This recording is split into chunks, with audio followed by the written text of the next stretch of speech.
Hola, bienvenidos y bienvenidas una semana más al podcast de Ciclismo Evolutivo.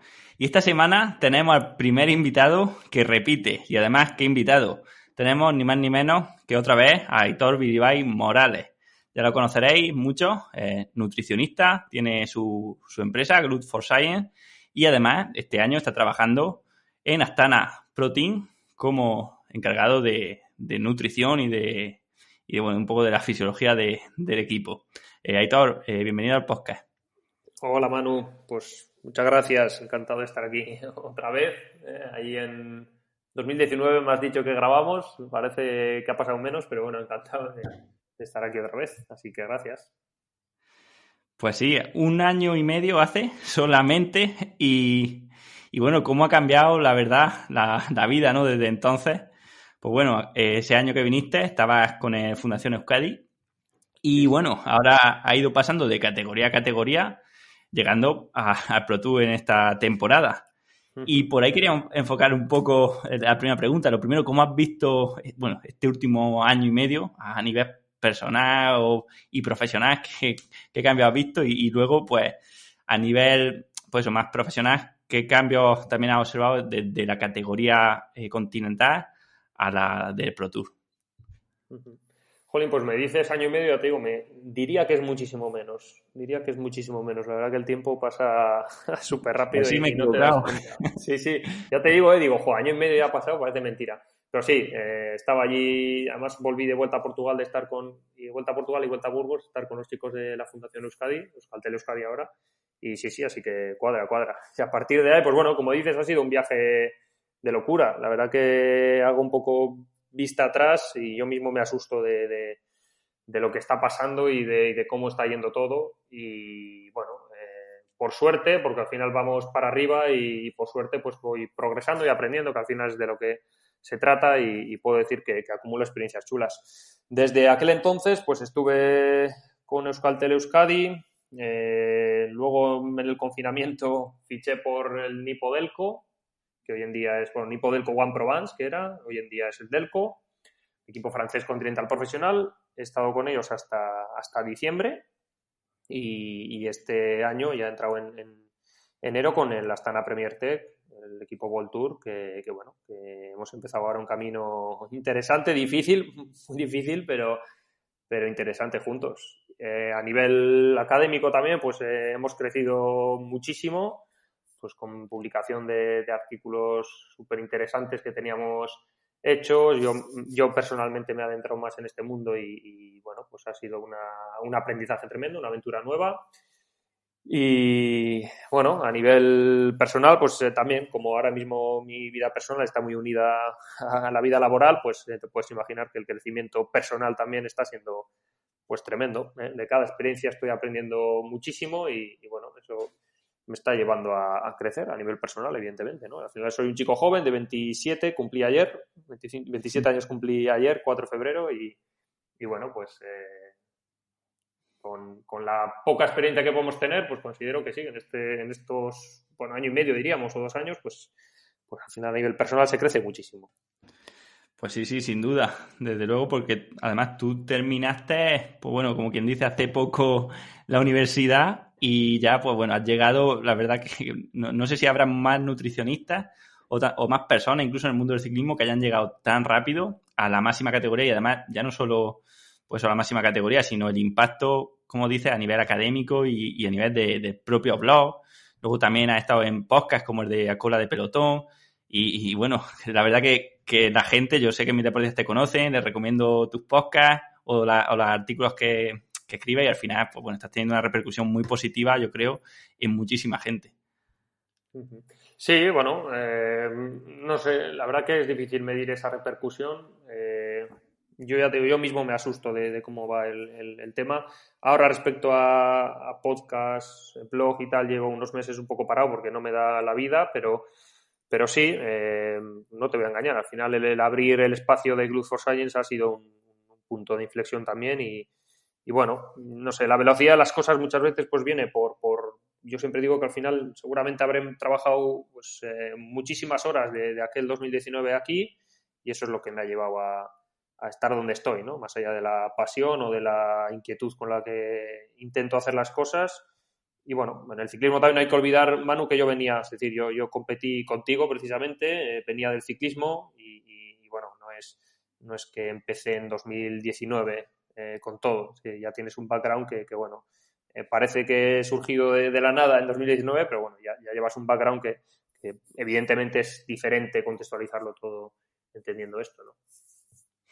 Así es. Esa experiencia seguro que es clave.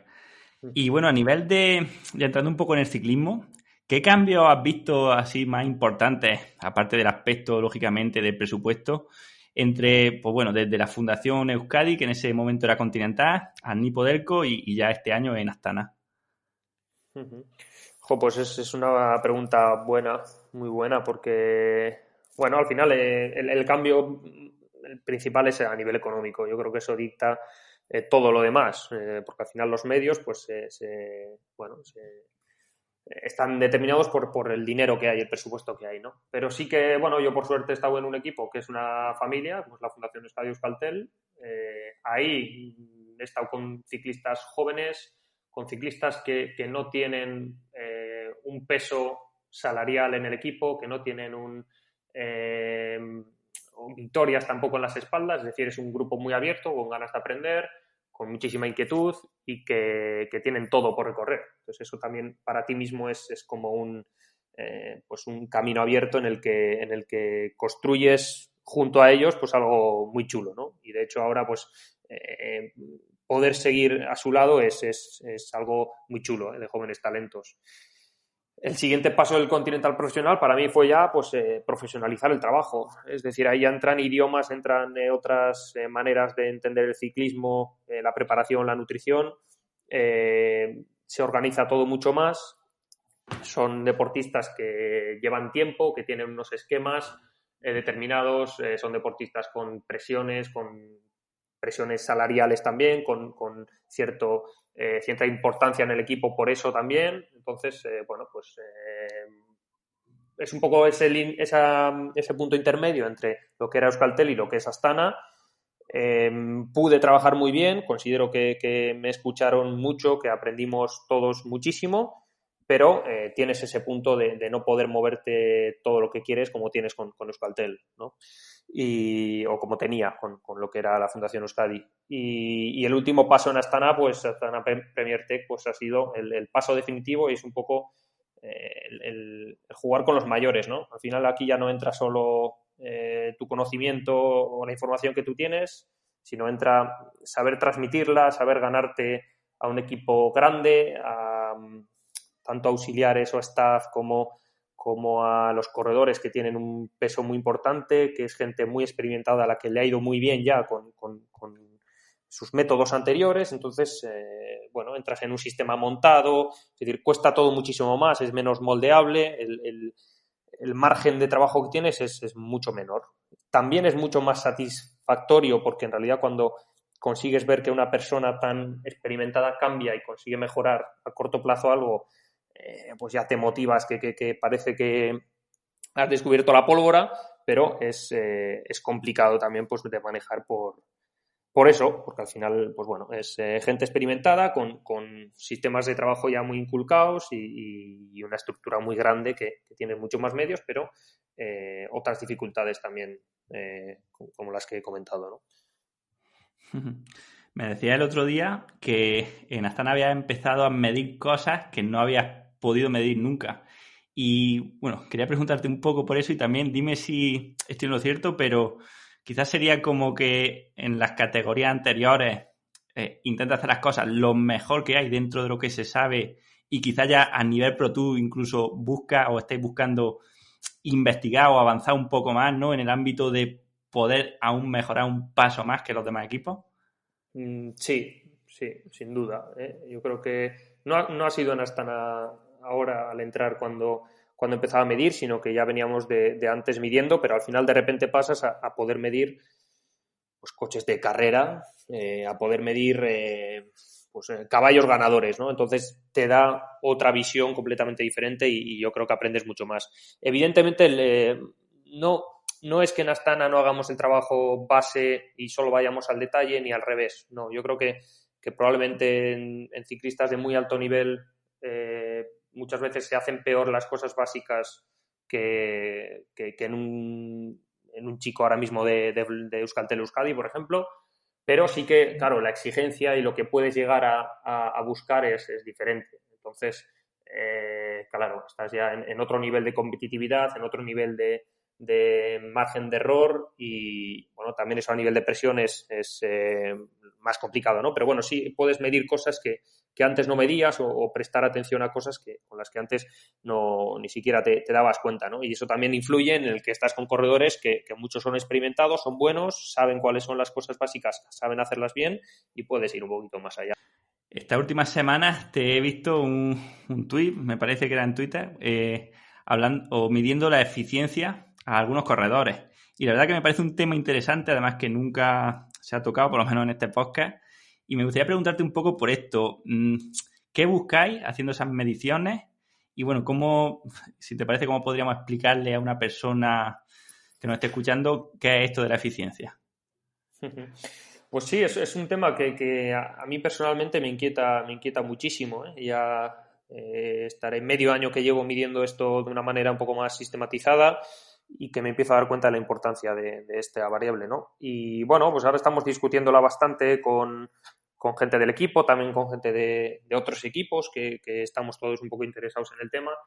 Y bueno, al final es una variable que yo creo que va más allá, ¿no? Que probablemente, bueno, lo sabemos bien, que marca la diferencia, ¿no? De rendimiento. Y esto al final está publicado, ¿no? No es que ninguno de nosotros lo hayamos descubierto, está publicado y los datos de Froome en su momento pues son también indicadores de su alto rendimiento, bueno, toda esta historia, ¿no? Pero bueno, es un tema interesante porque, bueno, explicando lo que es la eficiencia, más allá de, podemos llamarla mecánica, energética, lo que sea, la gross efficiency que medimos, que puede ser la eficiencia total, es decir, de la energía que un deportista gasta, cuánta va dirigida a mover los pedales, por decirlo de alguna manera, pues nos está dando información de cómo deficiente es utilizando la energía que tiene, los distintos sustratos energéticos y la energía que puede producir.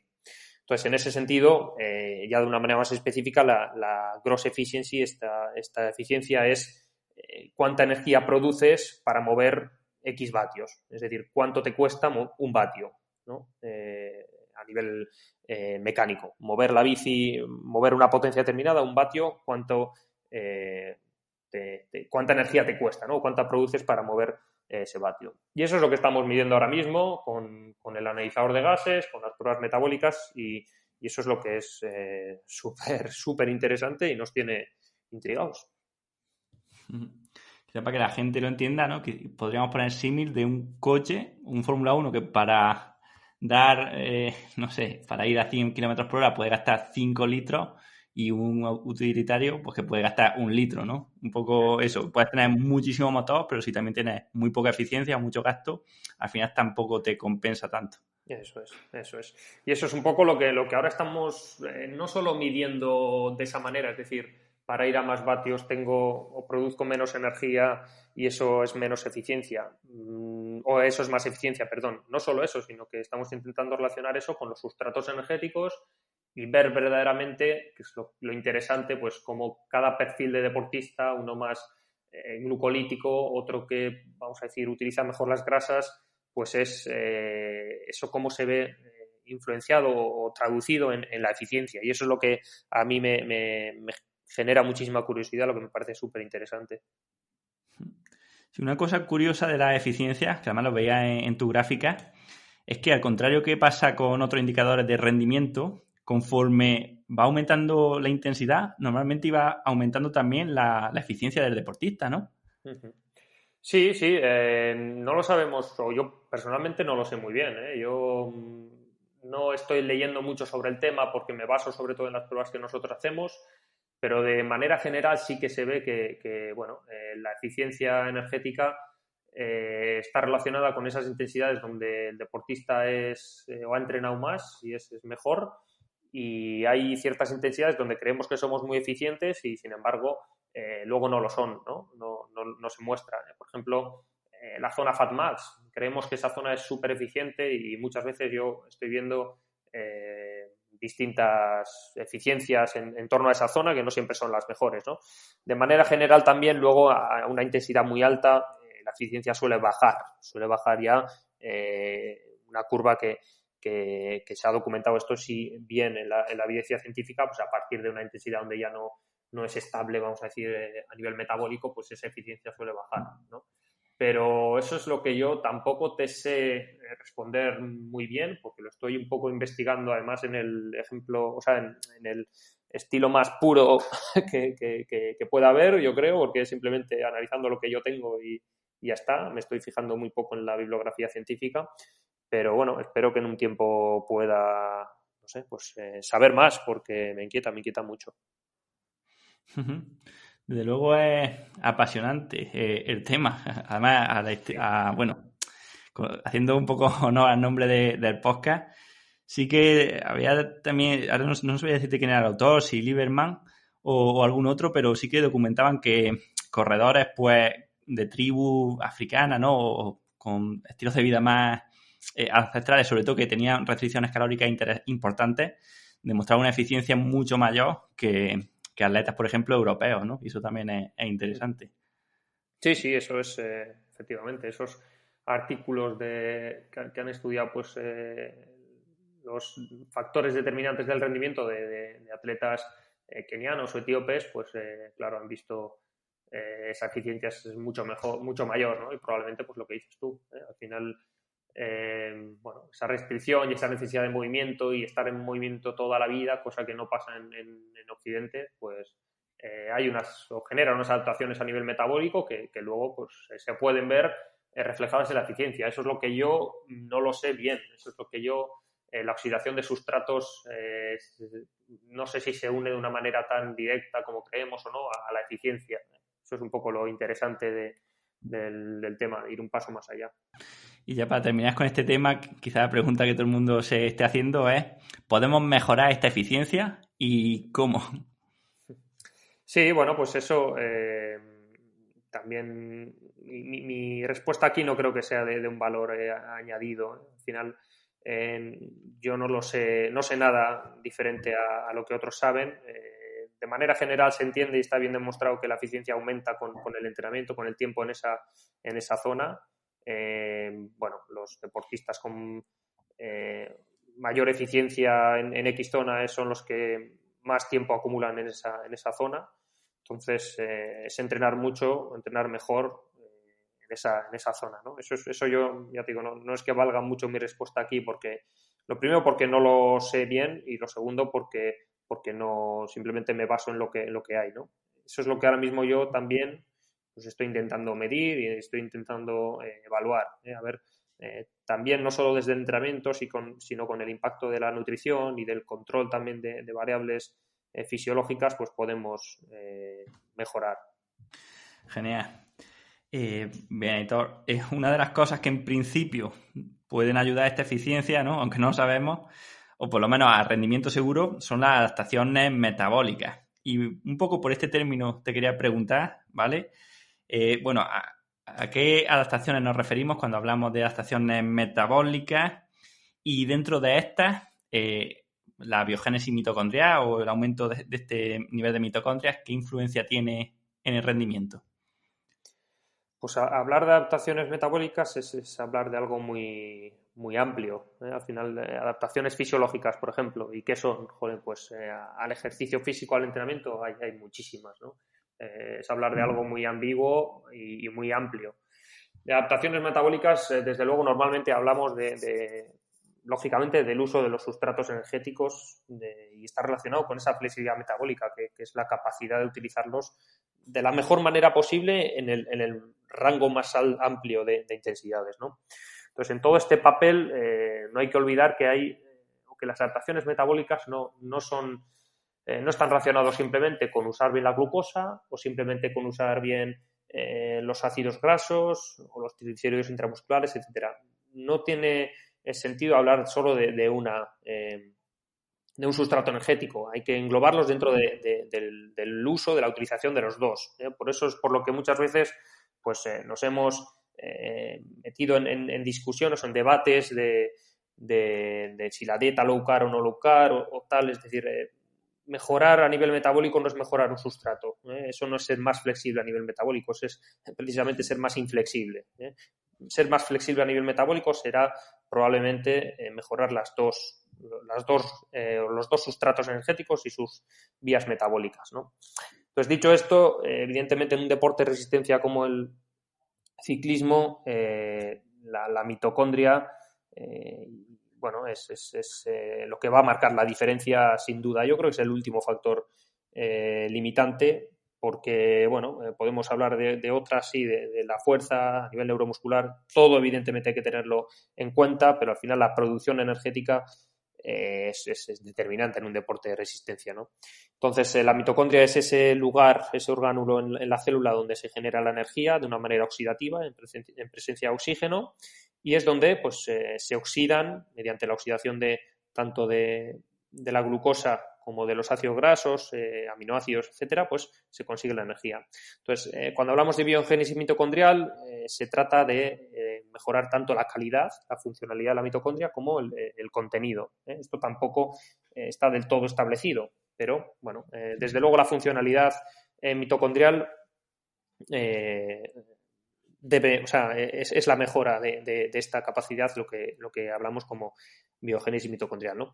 Y esto, pues, sin duda, al final marca la diferencia entre un ciclista bueno y uno malo, y esto, ya digo, lo vemos diariamente. Bien, y dentro de esta biogénesis mitocondrial, te voy a decir cómo nos lo explicaron a nosotros, por lo menos en la carrera.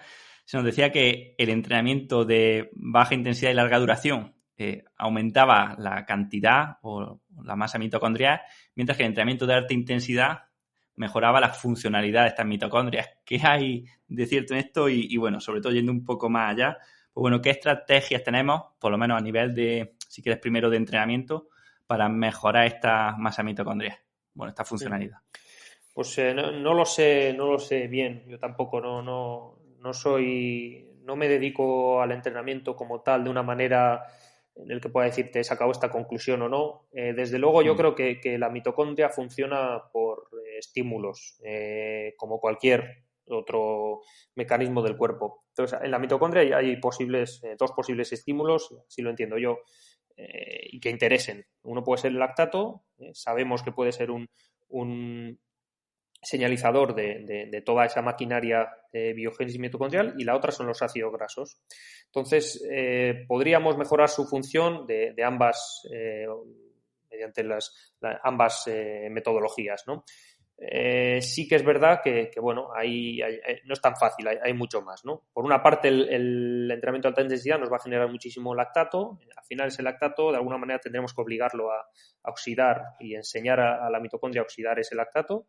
Y por otro lado, pues el ejercicio, el entrenamiento de intensidad moderada, pues es una intensidad donde el consumo, la oxidación de ácidos grasos es mayor y donde esa maquinaria mitocondrial está a tope, ¿no?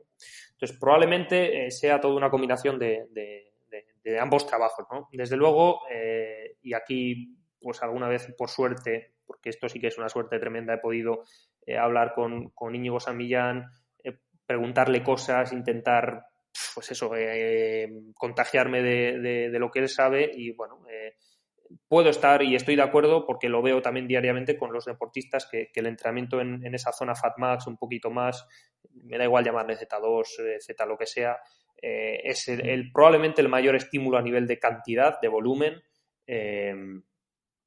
para la mitocondria, ¿no? Y esto lo vemos pues también en deportistas. Si hacemos un poco una visión un poco más global de deportistas, pues como los kenianos de los que hablábamos, como Kilian Jornet, bueno, gente que está, o los esquiadores, por ejemplo, gente de resistencia que han hecho durante toda su vida muchísimo volumen en una zona, en esa zona, ¿no? de mayor oxidación de grasas o de mayor estímulo a la mitocondria. Entonces, probablemente yo, desde luego, si me tengo que pringar por algo, diría que este entrenamiento es más necesario, más prioritario que el entrenamiento de alta intensidad, que también, es decir, en una segunda fase también es importante para mejorar adaptaciones. Pero claro, nunca vamos a oxidar lactato si la mitocondria, por ejemplo, no tiene ya los suficientes mecanismos o los suficientes recursos para oxidar bien los ácidos grasos, ¿no? Que es la zona más estable a nivel de oxígeno y a nivel metabolismo. Al final, muchas veces, sin tener la capacidad de hacer estas mediciones, sí que el concepto que hacía referencia es un poco lo que se basa la periodización del entrenamiento, ¿no? Una base, un periodo donde se trabaja pues más eso, largas tiradas, baja intensidad y luego pasar a más intervalos de alta intensidad y bueno, manteniendo volumen o en algunos casos reduciéndolo antes de competir. Y luego decías lo de entrenadores, pero bueno, yo la verdad como entrenador pues si no tienes acceso a laboratorios como puedan tener algunas personas y ser capaces de medir bueno, y de comprenderlo sobre todo, porque una cosa es ir al laboratorio y otra cosa es entender lo que viésemos ahí, pues desde luego no seríamos capaces de entender todo lo que pasa a nivel mitocondrial. Y luego, Aitor, a nivel nutricional, ¿qué estrategias podemos tener para amplificar estas adaptaciones? Pues esa es otra buena pregunta, porque yo creo que de una manera, no voy a decir errónea, pero no adecuada, estamos poniendo demasiadas, no sé cómo decirlo, posibilidades o expectativas en la nutrición respecto a lo que es la función mitocondrial, etcétera, ¿no? Yo creo que, bueno, esto además lo sabemos bien, el entrenamiento del movimiento es el principal estímulo de las adaptacionas. No admitir esto o dejar de lado esto es un error. Directamente lo diría así como un error. No creo que nadie vaya a mejorar su función mitocondrial simplemente comiendo más grasa o más hidratos de carbono. Es decir, el movimiento es algo que no se negocia. Entonces, en el entrenamiento ya, en un nivel superior, en lo que sea el entrenamiento, lo que nos va a generar más adaptaciones es entrenar más y mejor. Entonces, desde la nutrición no podemos esperar milagros en el sentido de que tomo más glucosa o tomo menos glucosa o una dieta alta en grasa, una dieta alta en hidratos de carbono y esto me va a generar adaptaciones mitocondriales. Yo creo que no podemos esperar esto y si lo esperamos el rango de mejora o el rango de impacto va a ser muchísimo menor respecto al movimiento. Entonces, lo que podemos hacer bien desde la nutrición es dar soporte, el mayor soporte posible al entrenamiento, a ese movimiento, a ese estímulo principal. Entonces, tan fácil y a la vez tan complicado, porque no deja de ser pues una organización complicada, pero es así, tan fácil como dar el mejor soporte posible, el mayor soporte posible al entrenamiento. Y de esta manera generaremos mayores adaptaciones si cada día podemos entrenar mejor y más y mejor, ¿no? Con mayor calidad y luego mayor volumen. Ese creo que es el objetivo number one de la nutrición deportiva. Y eso es en lo que creo que todos nos deberíamos de enfocar. La nutrición deportiva, siempre lo he dicho, tiene muchos objetivos, todos son importantes, pero el más importante es mejorar la capacidad de entrenamiento y de rendimiento en las competiciones. Estará el peso, la hidratación, la suplementación, las adaptaciones X, Y, lo que sea, pero el objetivo principal y prioritario es mejorar la calidad del entrenamiento y ya está, y mejorar ese estímulo principal que es el entrenamiento, es el movimiento.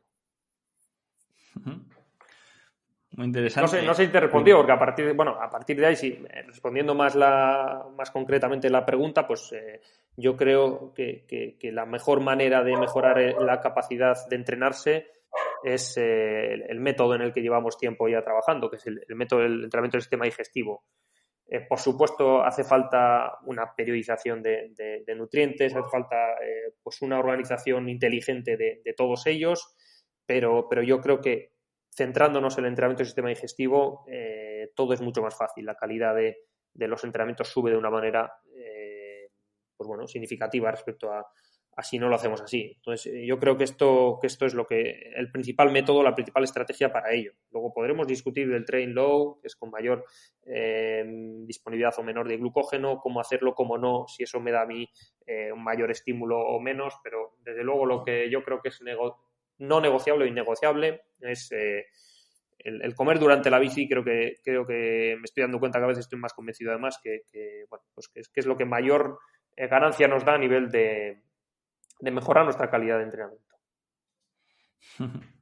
Bueno, no sé si preguntarte por el entrenamiento digestivo, puesto que, bueno, ya lo has explicado también en otros podcasts, tienes un curso, además, interesantísimo sobre ello.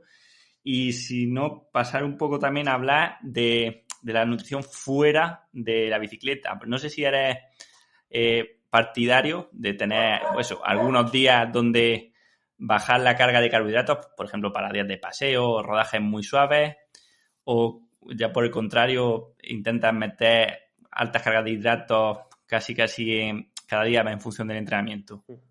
No, no, por supuesto, a ver, tampoco que no se malentienda o se descontextualice el tema de los hidratos de carbono y el entrenamiento del sistema digestivo, ¿eh? Esto no se trata de estar todo el día zampando como un león hidratos de carbono, no.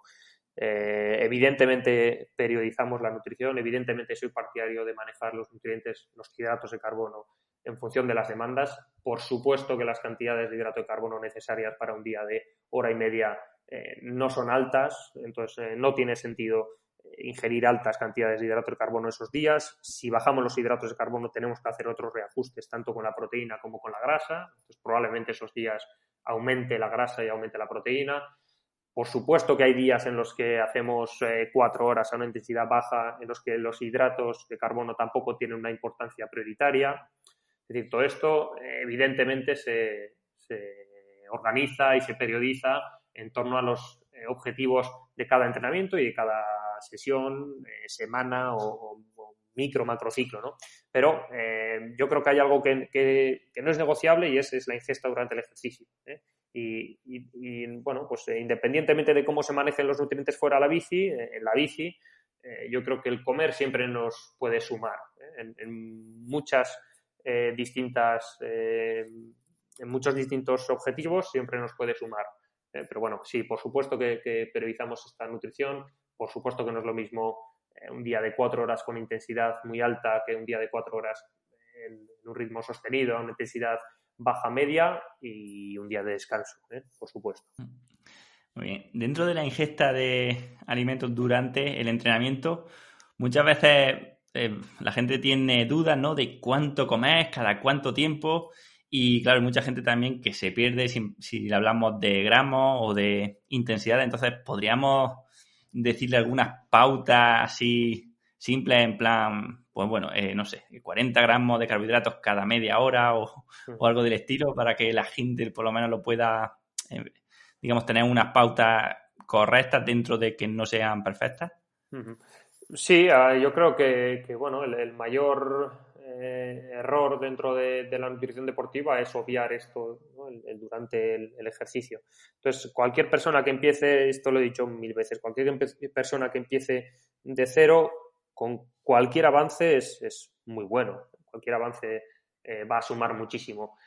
A partir de ahí, pues bueno, de una manera general, tengo un blog sobre esto en Good for Science, de una manera general, en días de intensidad moderada, pues con 45, 60, 70 gramos hora puede ser suficiente, una intensidad moderada alta y en longitud también o en duración moderado, pues puede ser de 70 a 90 gramos hora y luego entrenamientos extremos de intensidades altas y duración, una carrera en los que te puedes ir a los 90, 100 o 120 o lo que sea, ¿no? Entonces, ese es un poco el rango. A partir de ahí es difícil cuantificar para gente que no está habituada. Lo mejor es siempre medir o mirar, mejor dicho, las etiquetas y saber cuánto estamos metiendo, pero bueno, de manera general, pues una porción de 30 gramos puede ser pues un bloque de 50 gramos de membrillo o un gel grande o una barrita bastante grande. Normalmente las barritas suelen tener menos hidratos de carbono o un botellín, por ejemplo, de sales con las dosis que normalmente se recomiendan las marcas. Eso puede ser una porción de 30 gramos, ¿no? Entonces, a partir de ahí es hacer un poco las matemáticas. Y luego para llegar a dosis como hasta los 100, 120 gramos, también nos ayudamos, ¿no? de alimentos en forma líquida, ¿no? Sí, en ese caso ya, también antes de hablar de los 120 gramos, contextualizar un poco el tema, que parece que 120 gramos es un poco que todos tenemos que ir a 120 gramos y no es así en realidad, ¿eh? Eso es una cantidad en la que ni mucho menos hay que llegar, ni mucho menos cualquier persona tiene por qué llegar, ¿eh?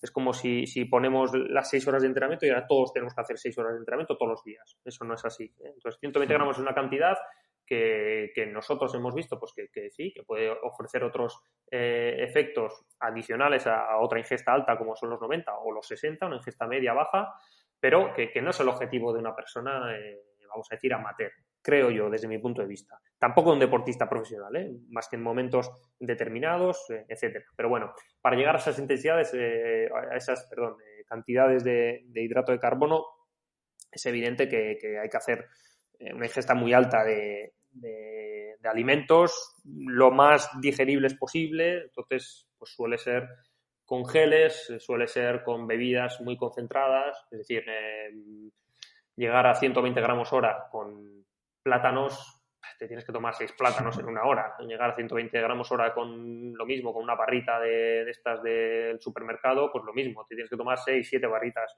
a la hora. Esto a nivel logístico se vuelve mucho más complicado que si tienes un gel que te aporta 40 gramos y son 3 geles a la hora, o tienes un bidón en el que tienes metido 60 gramos directamente y simplemente tomas eso más gel y medio o 2 geles más, ¿no? Al final, esa es un poco la manera en la que llegas a esas cantidades tan altas.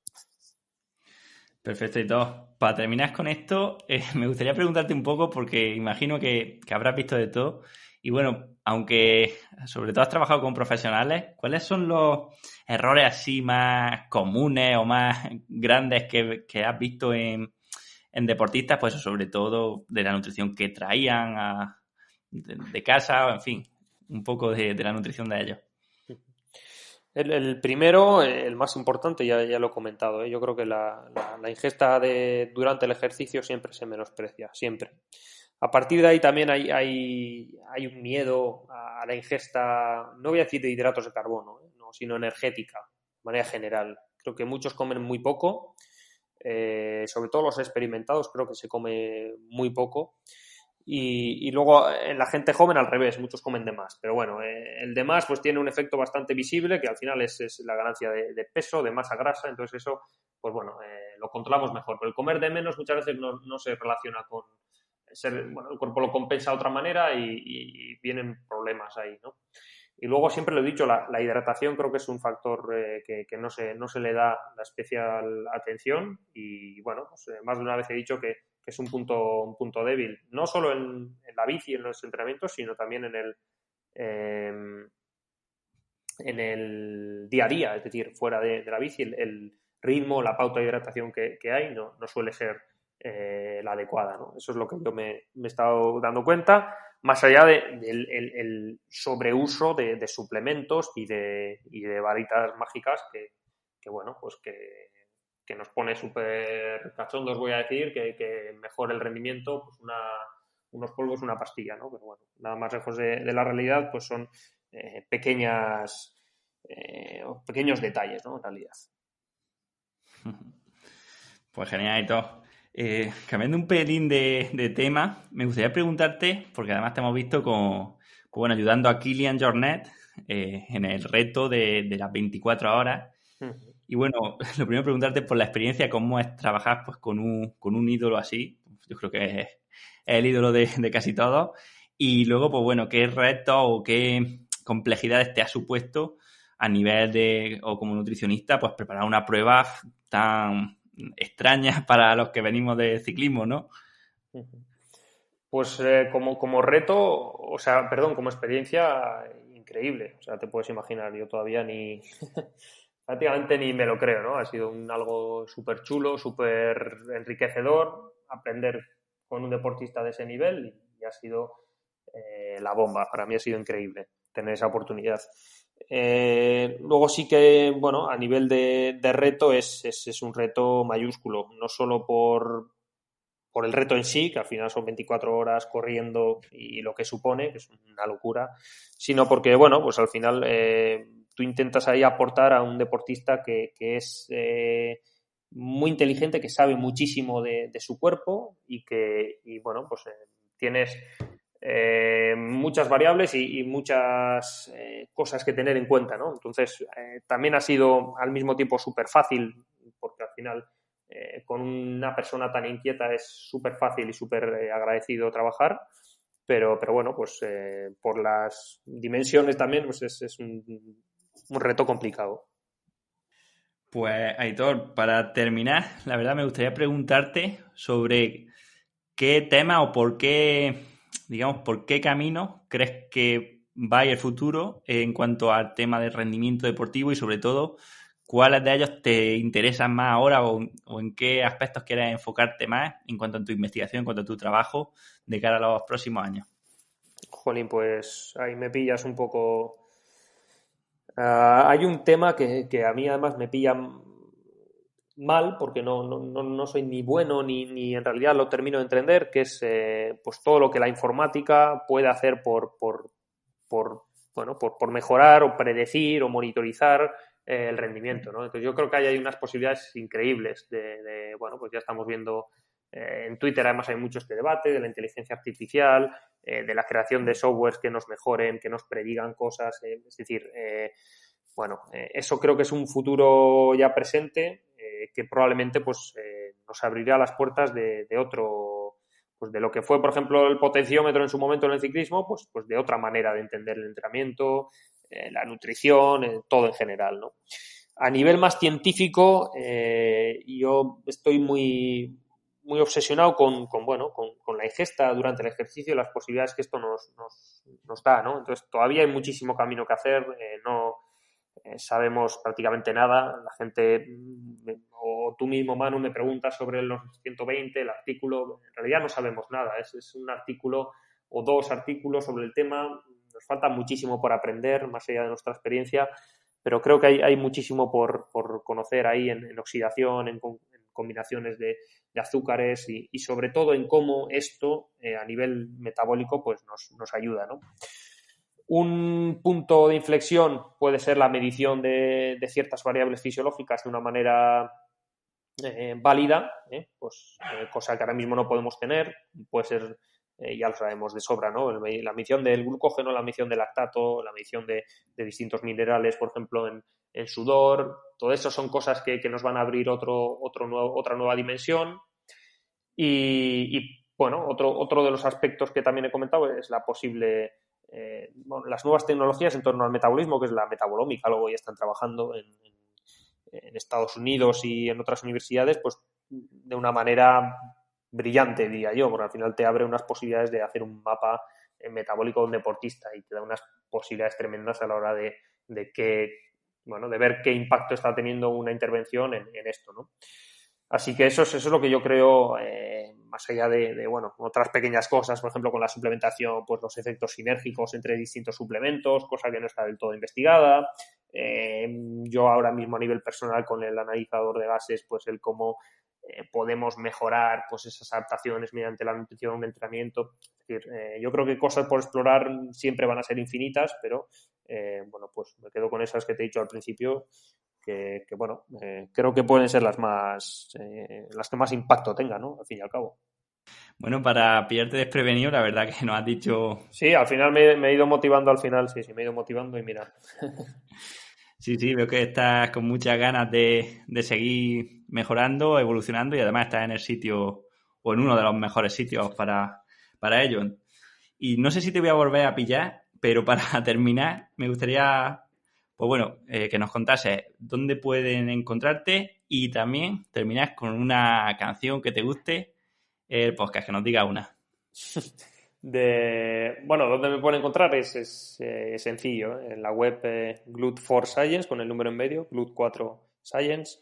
En Twitter estoy también como GLUT4Science, pero soy más activo en mi cuenta personal, que es @mvaitor. Y luego en Facebook, Instagram, todo esto estoy con la cuenta GLUT4Science. Entonces ahí me podéis encontrar, más allá de que, bueno, el mail para cualquier duda también pues es público por ahí, info@glutforscience.com. Y bueno, seguramente me encontraréis, pues no sé, en cualquier carrera que haga con Astana si estoy allí, y si no, pues por ahí investigando y haciendo cosillas. Y la canción, la verdad que escucho música de manera muy inconsciente, no soy de estas personas que digan, me voy a poner este álbum que es la leche y me lo escucho, sino que escucho muchas veces lo que toca y ya está. Y últimamente, igual a algunos les suena, pero parece un poco curioso, pero últimamente hay un grupo catalán que no sé por qué se me ha metido, que es Ocas Grasas, que al final, bueno, pues son así muy charangueros y tal, y te dan ambiente cuando estás trabajando, y no sé por qué llevo prácticamente un mes con este grupo, que no tengo ni idea por qué se me ha metido, la verdad. Tampoco es una música que me guste, pero bueno, lo tengo ahí, es una música parecida a la nuestra, de Euskadi, y bueno, pues ya está. Diría cualquier canción de ellos, no sé, ahora mismo, porque es la que estoy escuchando casi diariamente. Y bueno, hay una amiga de Ningú que me gusta especialmente, y ya está. Pues diría esa. No sé si eso es algo que me pedías, pero esa diría ahora mismo. Sí, claro, perfecto. Pues, Aitor, un placer volver a tenerte de nuevo en el podcast, y bueno, espero que en el próximo año y medio, o incluso si vuelve antes, pues por mí encantado, pues se siga progresando de la misma manera. Pues ya te digo, encantado yo también, Manu, muchísimas gracias. No sé si tendré más cosas que contar, la verdad. Si puedo venir, encantado. Si puede ser para cualquier otra cosa, o para hablar de cualquier otra cosa, pues también. Pero bueno, nada, muchas gracias también por tu trabajo, como siempre te he dicho, en el podcast, en la web, y nada, estamos leyéndonos constantemente en redes sociales, estamos en contacto, así que nada, ánimo y un abrazo, gracias por contar conmigo otra vez.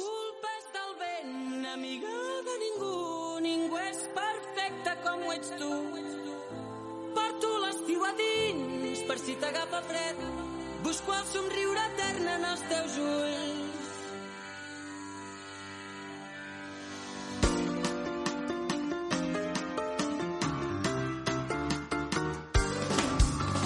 Podria odiar aquest món, però tinc altres coses per fer.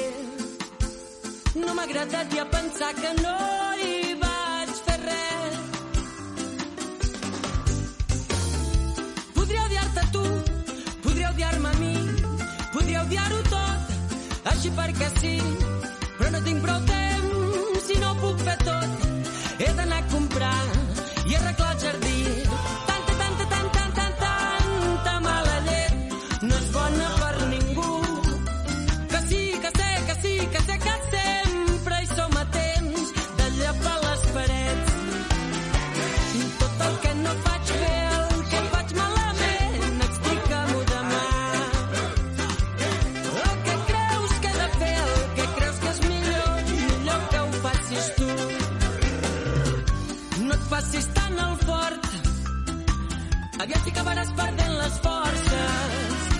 Si entens la por, la sort, l'amor, truca'm que ho arreglarem tot, truca'm que arreglarem el món.